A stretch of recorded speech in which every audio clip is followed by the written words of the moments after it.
Good morning. Good morning, everybody. Welcome to another Saturday Matters. And this one is quite unusual. I guess we could call it a memoir. We're all going to be wishing we had Henry with us much longer after we hear this program and the one that's to come next week. This is Valentine's Day. Our program is not exactly a love story, but I promise you it's going to touch your heart. So go ahead. Thank you.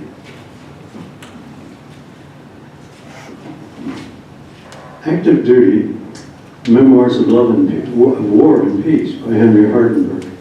Henry was with us in University House only for about a year and a half, and much of that time he was ailing. But he left behind a remarkable document, the testimony of a man. The words I will be reading are Henry's, not mine. This is Henry's story. Part 1, The Soldier. Initiation. A number of great soldiers served with MACV-SOG, Military Assistance Command Vietnam, Studies and Observation Group. The harmless-sounding name Studies and Observation Group was used instead of Special Operations Group. I was a good soldier, but not a great soldier. The stories of the great soldiers are mostly unknown and untold. The time I spent as a young man with Special Operations from 1967 to 69 was a defining time of my life. It was a time when I tried to leave my immigrant status behind and become American by volunteering for, as I believed at that time, a noble cause and an American way of life. I lived and served with a small group of men in a unit known as Recon Company, Command and Control South, risking and defying death every day. I was reckless at that time, and I know that something incredible was happening all around me and within me. I hail from Dutch and Indonesian parents. I'm an Indo, an affectionate term for descendants of Dutch and Indonesian heritage. I speak Dutch fluently and can carry on a decent conversation in German. At age 19, in 1962, I immigrated from the Netherlands to the U.S. and settled down with my family in the San Francisco Bay Area. The first 4 years, while attending San Mateo Junior College and San Jose State College, I worked at odd jobs, painting apartments up and down the El Camino Real, shore order cook at Stickney's in Stanford, gardener for a retired 4-star Marine Corps general in Atherton. I was your typical 20-year-old immigrant, bewildered and doing things that most immigrants do, working hard to help the family financially, trying to master the English language while attending college, and generally trying to assimilate into American life. It was 1966, I was 23 years old, and the Vietnam conflict was heating up. I was attending San Jose State College, majoring in aeronautics with the hope of becoming an airline pilot. I was working toward my A&P license, that's airframe and power plants, while working almost full-time at Good Samaritan Hospital in San Jose as a surgery room technician, sanitizing rooms and equipment. Full-time work while going to college and grappling with the English language made my grades fall below average, and Uncle Sam decided it was time for me to fulfill my military obligation. I was in training to be a military policeman at Fort Gordon, Georgia, when I was recruited into Special Forces due to my ability to speak 2 languages, Dutch and German, or so I was told. More than likely then I would be sent to Europe instead of Vietnam. Besides, I felt very patriotic because my newly adopted country had given me a new beginning in life. After 4 weeks of airborne training and Special Forces training at Fort Bragg, we were sent to Panama for jungle training and HALO, parachute training, high altitude, low opening. The plane opens low down for you to jump out. HALO training. That's when I came to the harsh realization that I was not going to Europe, but was headed to the jungles of Vietnam. It seems that my ability to speak Dutch and German was not needed after all. I drew a picture of him on his way to Vietnam. Once in Vietnam, I had no remorse. We had become something. I was proud to wear the green beret because of what it stood for, the intense, specialized training and purpose. At that time, Special Forces were the only unit in the Army allowed to wear a beret, sanctioned by President John F. Kennedy. I knew I'd keep that beret forever. Several days of bewildering processing followed. We were asked to apply for our teams, A or B or C and C. Most of us chose C and C, command and control, because the word was that C and C recon didn't get fucked with by anybody. You could be a low-ranking E4 or E5, and officers and even generals wouldn't fuck with you because you were C and C recon. The next day, the orders came down. Hardenberg, E4, Special Operations Augmentation, CCS, Command and Control South. MACV, SOG, 5th Special Forces Airborne. I was going the big time, the highest level, most secret, sneak and peek operation in the war. We were flown to Ban Mae Thuot and given an orientation. Welcome, gentlemen, to Command and Control South. My name is Major S. It is my duty to inform you that everything you do here is classified top secret. You are not at liberty to discuss it with anyone outside the unit. You are not at liberty to write home about this operation, nor are you to keep a diary about your assignment here. Anyone violating these conditions is subject to prosecution under the Uniform Code of Military Justice. Recently, one man kept the diary of his assignment here and was immediately busted and shipped out. As far as the war is concerned, and people stateside are concerned, this unit does not exist. Yes, you heard correctly. This unit does not exist. He turned to the wall and removed the drape, revealing a large map. This is a map of North and South Vietnam, Cambodia, and Laos. He showed their locations with a wooden stick. That big, hefty arrow there is pointing directly at Ban Mae Thuot, his outpost there. It's really almost on the Cambodian border. Cambodia is the orange country next to the yellow Vietnam. The mission of CCS and our sister units is to provide intelligence information on enemy troop movements and buildups in the neutral countries of Cambodia and Laos. This information is gathered by the insertion of reconnaissance teams into denied areas. You will be required to wear sterile fatigues, that is, uniforms with no markings, indicating association with U.S. military forces. I must point out to you the sensitive nature of these operations. North Vietnamese Army troops use these sanctuaries to assemble and supply, and the logistics operation for the insurgency in South Vietnam is carried out along these borders. Cambodia is a neutral country, but in order to maintain neutrality, they must allow the NVA, North Vietnamese Army, to use these border areas. Cambodia cannot resist in any event. North Vietnam violates the Geneva Convention and uses territory of a neutral country to invade South Vietnam. Intelligence information from these areas is very important to the conduct of the war. He stopped talking and walked around the front of the room watching us. After a long silence, he spoke. Gentlemen, you've all heard of the Ho Chi Minh Trail. There's a bicycle column ferrying material south on the trail. Now you will join the very few who have ever seen it with their own eyes. Your after-action reports will be on President Nixon's desk every morning. He paused. In the event, he paused again. In the event you are captured or killed in the areas I have described, the U.S. government will deny all knowledge of you. Here are your assignments.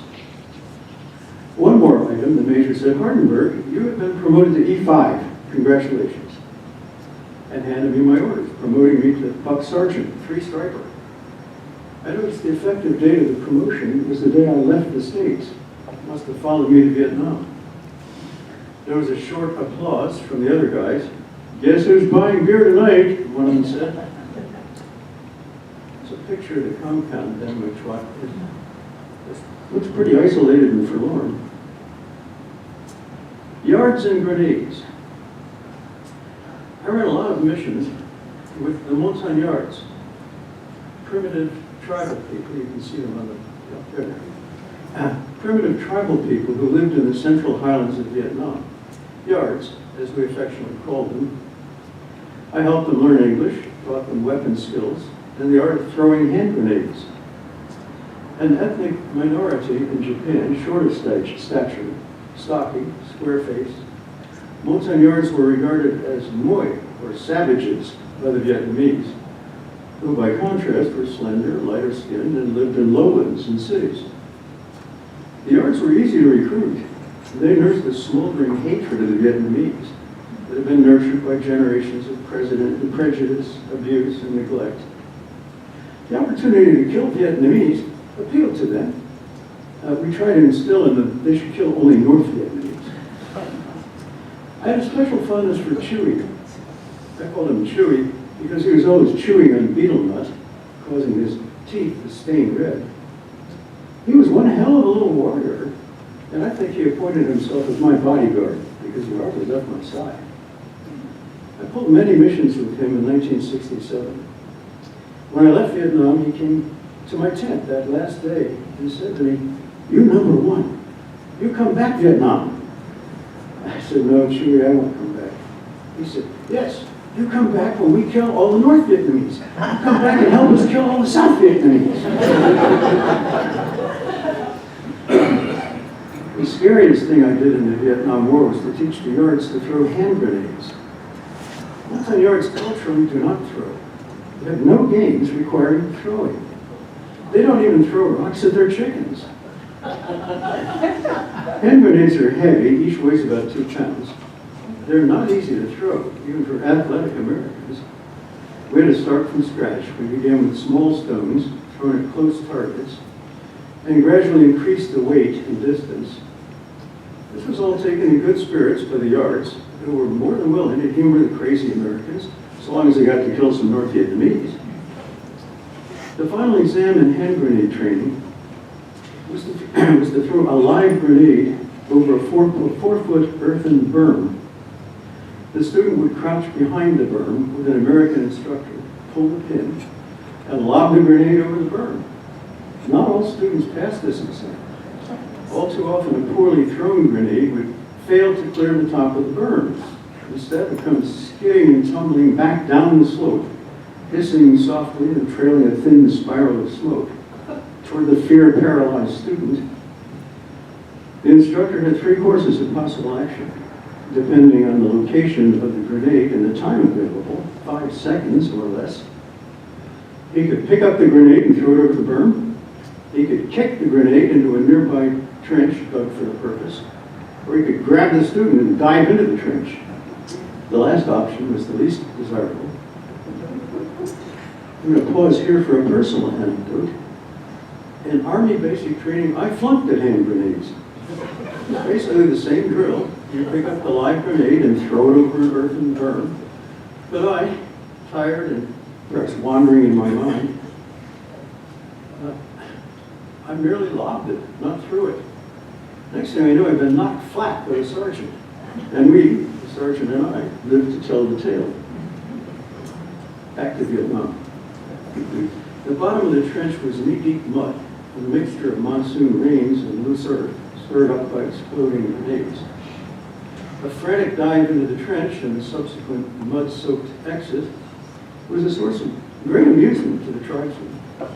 Any of the Yards not otherwise occupied would gather at the grenade range to socialize and gamble on the outcome of the next student's performance. As the lowest ranking member of the team, I usually drew the duty as hand grenade instructor. It was a pretty good trade-off. The Yards learned to throw hand grenades, and I learned to stay calm in a crisis, a skill that served me well since then. I developed a great fondness for the Yards When it was a slow day, I would occasionally dive into the trench just to amuse them. As a token of their appreciation for my efforts to teach and entertain them, they presented me with a necklace of large betel nuts strung together. The village shaman placed it around my neck and solemnly assured me of its protective powers. BC shoot, no die. I guess it worked. There's some scenes on patrol as they moved around Vietnam. One of our missions was to establish intelligence information, and one effective way to accomplish that was to capture a North Vietnamese soldier, a civilian officer. We call those missions prisoner snatches. I was involved in 3 prisoner snatch operations. My interpreter and the yards just couldn't understand this. They thought that you ought to kill all the NVA you could find as a soldier or a prisoner. We once caught an NVA officer while I was interrogating. He spat on me. Well, the interpreter cut his throat. He said, "Why did you do that?" He spat on you. Disrespect. I told him I would have gotten a free trip to Taiwan and $100 if we had brought him in. He could have spat on me all day. By then it was too late. The next one I caught spilled his guts, told me everything I wanted to know. When we were done with him, I told the interpreter to unlock the handcuffs, take the blindfold off, and let him go. I thought the interpreter was going to shoot him, so I said, "I'm telling you, don't shoot him, let him go." The prisoner got up, walked off down the trail a little way, and looked back to see if we were going to shoot him. He waddled off a little more, looked back again, and pretty soon he was gone. The other sergeant with me said, "He's going to come back and he's going to bring his buddies." But I knew he wouldn't. We moved out of the area anyway, but I knew he was just happy to be alive. And then there was the time our team was assigned a prisoner snatch mission along the Ho Chi Minh Trail inside Cambodia. And when we got to the trail, there were lots of NVA. But they were walking in columns, so we waited for a chance to snag an isolated straggler or somebody moving along the road alone. We put our claymore mines out and just waited. Several columns went by, and then sure enough, along came a straggler. He had an AK-47, but the interpreter and I ran out in the road, grabbed the weapon out of his hands, and dragged him back into the jungle. We handcuffed him, gagged him, and picked up the claymores. Then we all moved out. We moved about 300 feet into the jungle, and I was chosen to question him. He was crying, he was really upset. It was sad, and I started to feel sorry for the poor guy. He was kind of limping. I pulled out his wallet. It had a couple of minor documents in it, along with a picture of his wife and kids. I asked him about his job, and he told me that during his training, the instructors told him that there were Americans hiding along the Ho Chi Minh Trail just waiting to catch stragglers, and now that is just what had happened and why he was so scared. In fact, the South Vietnamese figured that the only good NVA was a dead NVA. I had to handcuff the prisoner to me to keep him from having his throat cut. The guy was a supply sergeant, and he told us everything. He couldn't read a map, but he could describe locations, and we figured out where all his people and vehicles were camped. Our team sergeant called in airstrikes, and a flight of attack planes showed up and covered those places. Over the radio, you could hear the pilots. They were ecstatic. They were getting secondary explosions from the NVA ammunition. So I knew the prisoner had told me the truth. We stayed in the jungle for another 2 or 3 days. Then the helicopter came to take us out. The intelligence sergeant talked to the guy. He turned out to have a lot of information, and it was going to take several days to interrogate him. We didn't have a proper place to keep a prisoner, so we decided to keep him for 3 or 4 days. He slept in my bunker with me in my hooch. I never had a problem with him. In fact, I took him to the club and he had a few beers. He ate at the mess hall with us. He turned out to be a really nice guy. Finally, it was time for me to go on another mission, so I took the prisoner to the intelligence shop and told them to take care of him. They agreed, and I went on my mission. When I returned, I had beer, and then I went over to the S2 shop. "Where's the prisoner?" I asked him. "You ain't gonna like this," the S2 said, but the Vietnamese got him, and they took him downtown. There was a kind of a riot, and the Vietnamese grabbed him and they buried him alive. I was furious. I said, "That is it for prisoners, no more." The next time I caught one, I interrogated him, and then I let him go. Monkey tails. I asked some of the prisoners we captured why they normally operate in pairs. I assumed it was related to some tactical combat reason. They said no, it was because of the monkey we call the gibbon ape. The gibbon ape is rather big and vicious. It's not a monkey, it's an ape. Rather big and vicious and will attack a lone man, but not a pair. We were on patrol, 2 American sergeants, an interpreter, and 8 yards, almost 10 yards. We were on one of our non-sanctioned intelligence excursions into Cambodia, and we were near the Ho Chi Minh Trail. We came across what looked like a bivouac site, and there were 10 or 15 positions where the elephant grass had been disturbed, as if people had bedded down in a circle. Sergeant Kay and I conferred, and we figured that an NVA patrol that was slept there. It looked like the position had been well used, and we thought, why don't we wait here, and maybe they will come back, and we can possibly go prisoner snatch or gather some intelligence. So we set up outside the position and waited. We waited all day, all night, and into the next day. Around noon of the second day, we began to hear the brush move in the distance. I thought, good, they're coming back. We got them. I told our interpreter to tell the yards, no shooting until told to do so.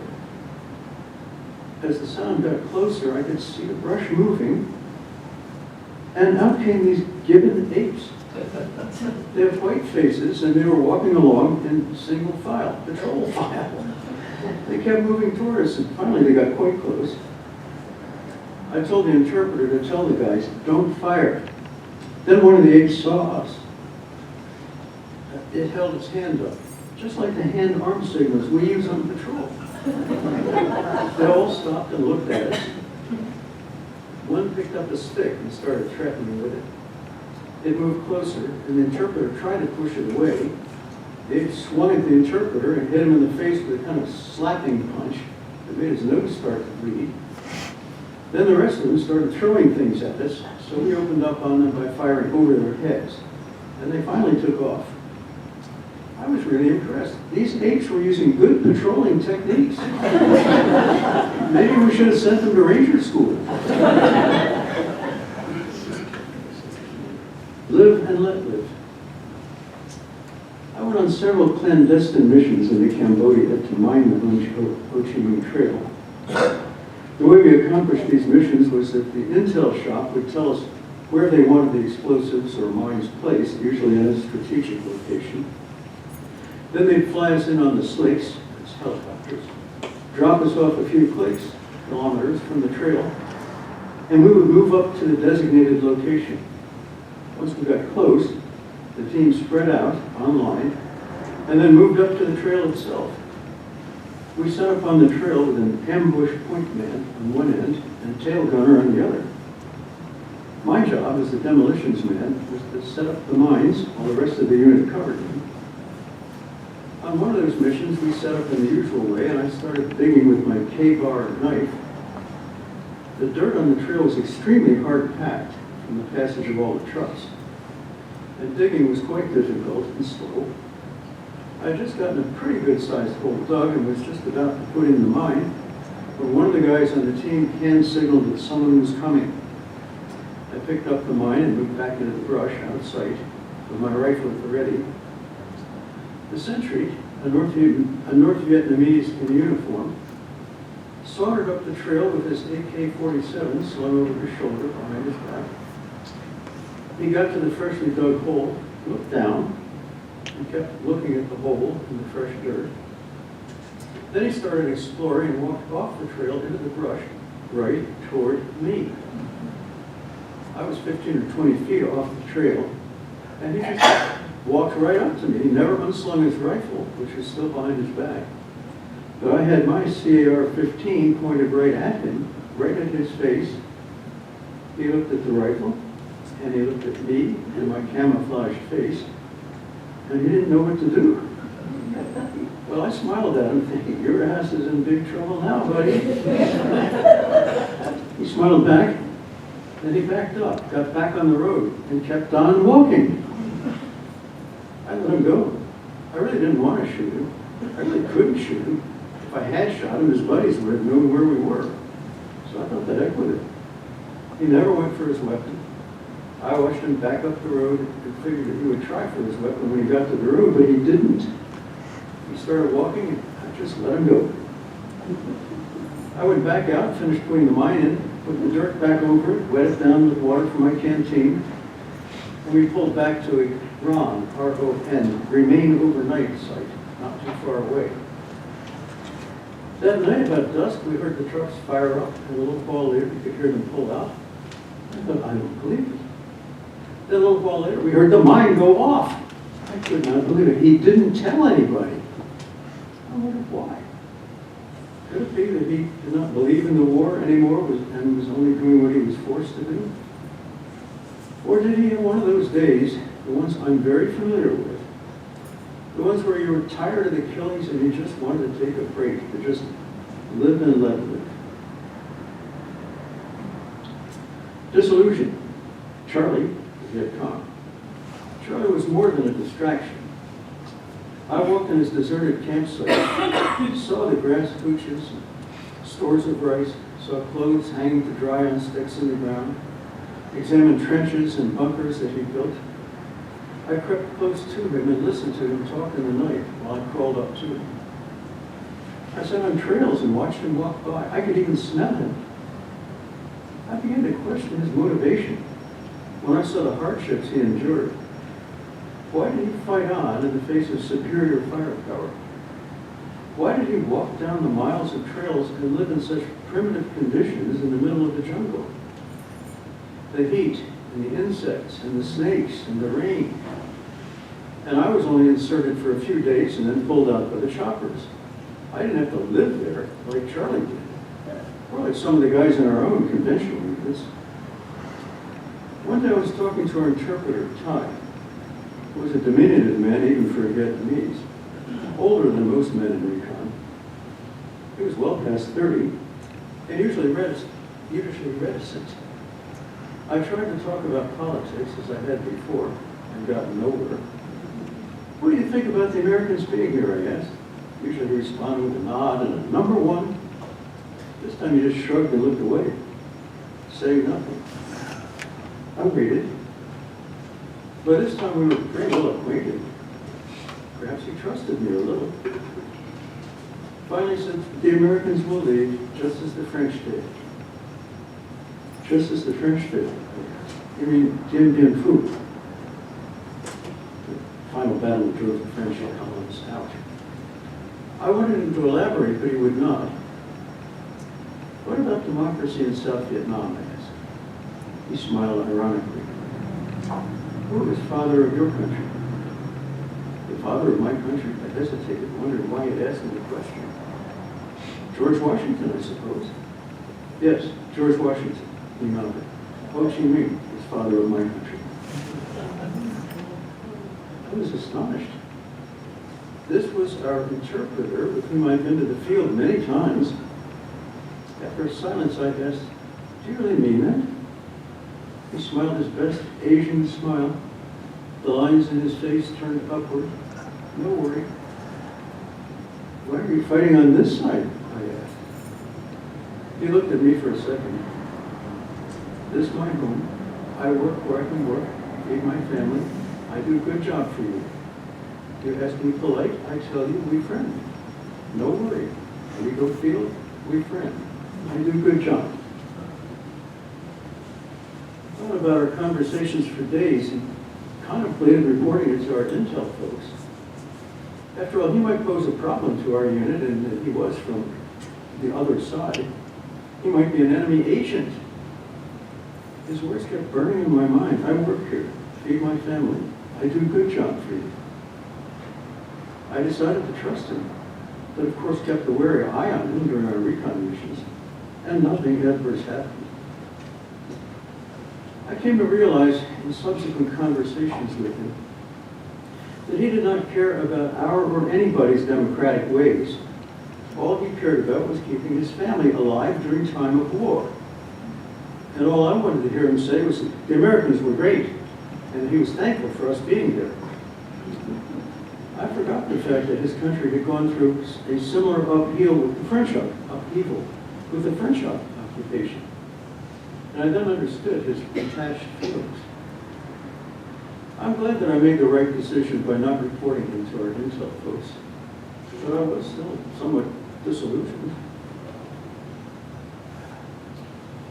Going home. When I first got to Nam, the country had a lot of wildlife. On a rare occasion, you could see a tiger or monkeys up in trees. I even saw a gunship kill an elephant that was transporting supplies for the Viet Cong. The jungles were lush and green and birds were everywhere. The country really looked like paradise. It was like one of those postcard destinations where you could write, "Wish you were here." However, as time in the war dragged its killing machines across the jungles, it changed forever the entire look of the country. You could see that death-eyed look everywhere. Trees were killed, destroyed by chemicals, fires, and bombs. Thousands of acres of lush green forest turned into bomb craters. The holes in neat rows like a highway across the surface of the moon. There it is on the screen. These were from the daily bomb runs of the B-52s. These craters would fill up with water from the heavy rains. In time, there were hundreds and thousands of these bomb-made ponds all over Vietnam. There were large tracts of jungle where they had cut and destroyed all the vegetation for thousands of yards back from all the roads and around camps. By the time I was getting ready to leave the country, it looked like some smoky dream of what hell might look like if the fire was put out. I looked at the country and saw how it had changed so much in the 2 years I was there. Then I looked around at all the men and realized that we were very much like that country ourselves. We had all changed. We would never be the same again. We had our emotions bombed and ravaged by the war. We all needed to go back to repair and recover what we could. For a few of the guys, this had become an impossible task. Some of those guys had been on the edge of the real world even before they set foot on Vietnamese soil.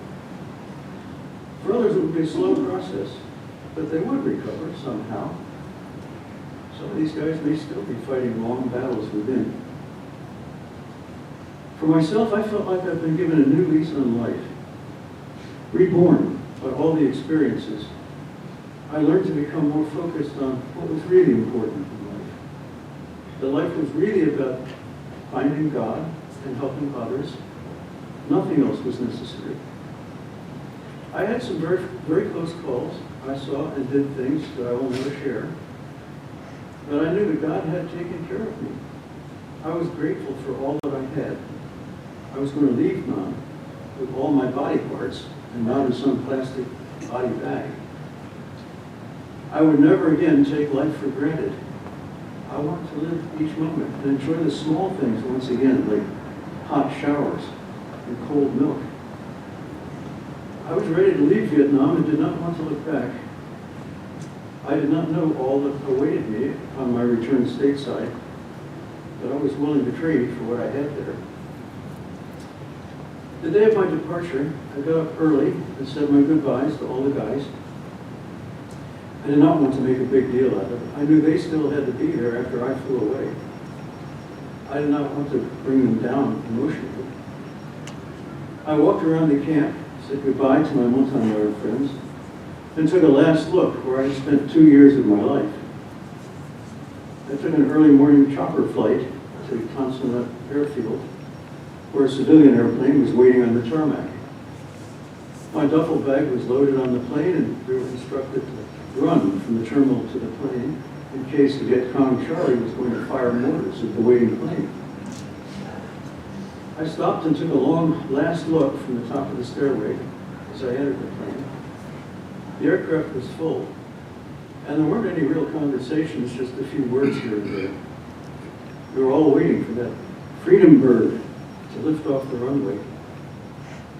It seemed to take forever, but finally we were airborne and on our way home. The plane then rocked with all us guys giving loud cheers. I looked down at the ocean below me. We crossed the Pacific and felt relieved. I was ready to look forward. What I remember most, I enjoyed the time. I enjoyed the camaraderie. When I first went into the Army, I was worried about the war, worried about the kind of people I was going to be around. I didn't like the idea that I might be greased because somebody else screwed up. But in Special Forces, everybody was really tight, dependent on each other. And you could always rely on these guys. If something was supposed to happen, a rendezvous, an extraction, it always happened. It made me feel extremely confident. I always felt like I was in good shape. I was around good people who knew what they were doing, even though I didn't know what I was doing. And I felt very good about many of the things we did. We did a lot of civic action work that improved the lives of the montagnards around the camp. We helped the young people to avoid contracting TB, improved their water supply, treated broken bones, infections, and cuts. I did not feel comfortable about the military operations we were fighting, killing people, shooting people, and killing them, although I was able to rationalize it.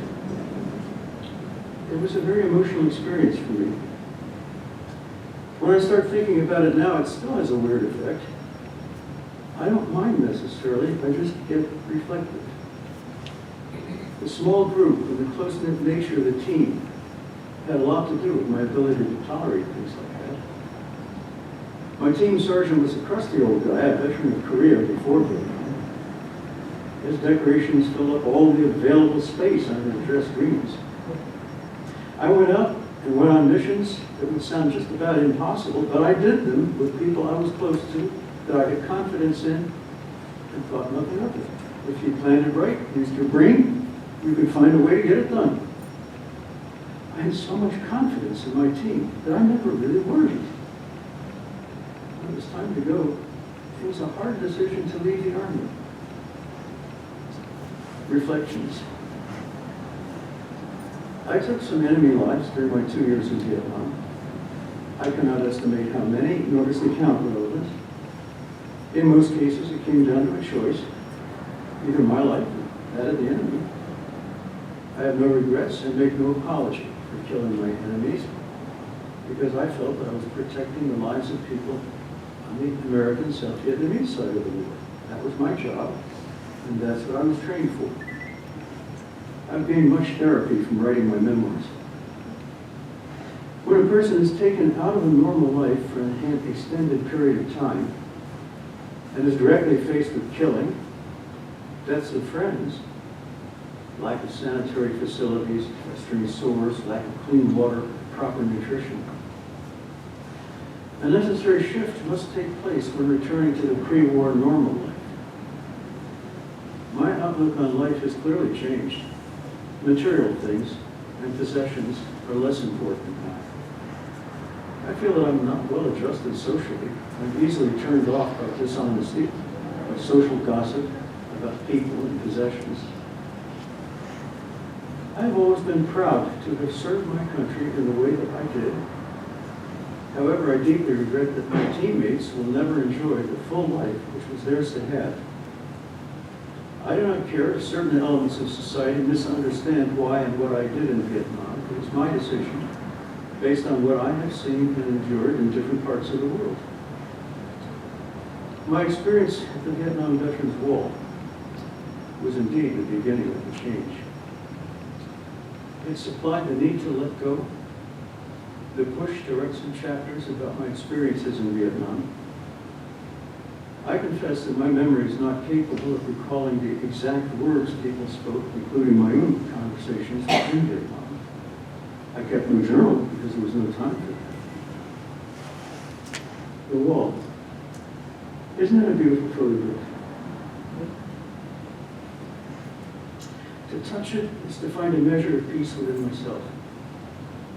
I had seen the wall on television, and seeing it, I always felt extreme anxiety because of my experiences in Vietnam.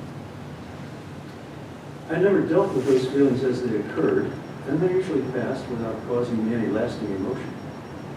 Sally, my wife, and I walked down the sloping concrete path toward the black, shiny wall. She was several steps behind me, granting me, I am sure, a moment to be by myself. As I drew closer, my steps became slower, and I moved with hesitation. My heart began to beat faster, and I felt an ache in the pit of my stomach. I experienced a sudden, strong, numbing emotion. About 20 yards from the wall, my head and lungs abruptly became congested, similar to what has been described to me as an asthma attack.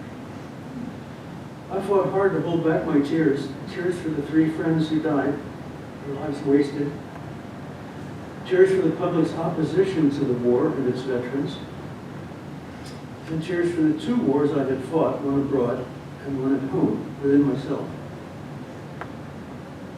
Sally eventually joined me, helping me locate the names, my buddies, Mike, Dave, and John. I took the 3 pieces of paper and the pencil that the park ranger had given me and scratched the names of my 3 friends.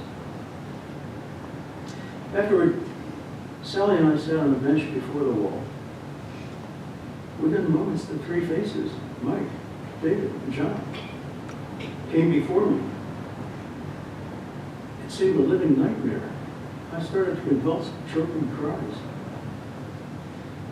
By the bench stood a lone man silently watching me.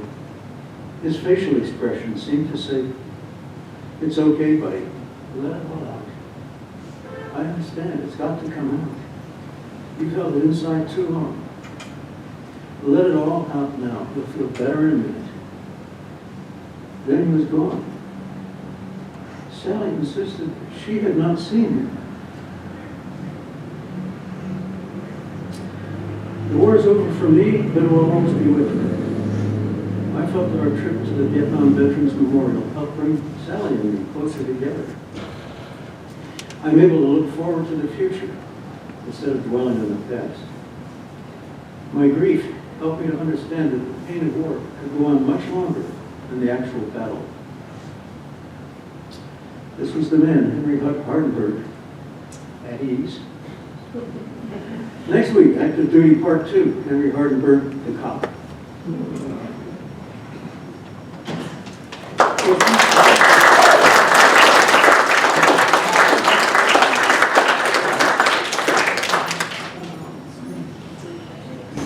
Those really are Henry's words. Hal just did a minimal amount of editing on that. It was astonishing the way that guy could set up a story. He'd get you interested in the first line, and he had a little kick at the end of most of the story. I wish I could take credit. I wish I could write like that.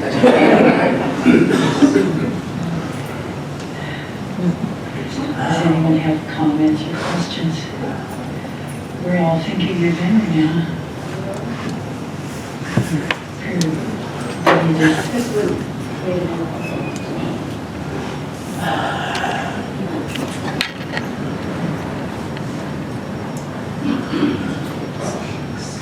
This was deeply moving for me. I'm not exactly sure why, except that the dates of his interaction in World War II,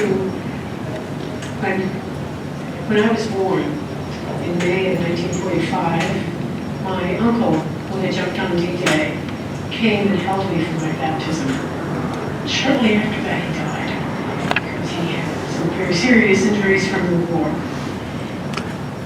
But then, I was a hippie during the time that Henry was serving our country. I was protesting against that. Many of us were. Yes, and I think it's that internal conflict, because I have 2 sons. I would hate for them ever to have to be in that situation. Fortunately, they're getting older, which they probably won't be. But there's just so much that he touched, that you touched through your reading, because you read it so well. So thank you for listening to me. It helps me. Thank you. Yes, well, thank you for that comment. Yes, yes, so much that he touched, so much to touch us out of it. He wrote this many years later. His son said, Dad, you've been through a lot. So many things. You should write this down. He said it somewhere in his writing. It took him forever to get around to it. Where to start, and I don't need to stir up war emotions now, and this sort of thing. But I'm so glad he did, because it meant so much to me reading it and working over it, and I'm sure it touched many of the hearts in this room. And thank you for Sally for sharing that. Yes. Thank you, Hal. That was absolutely great interpretation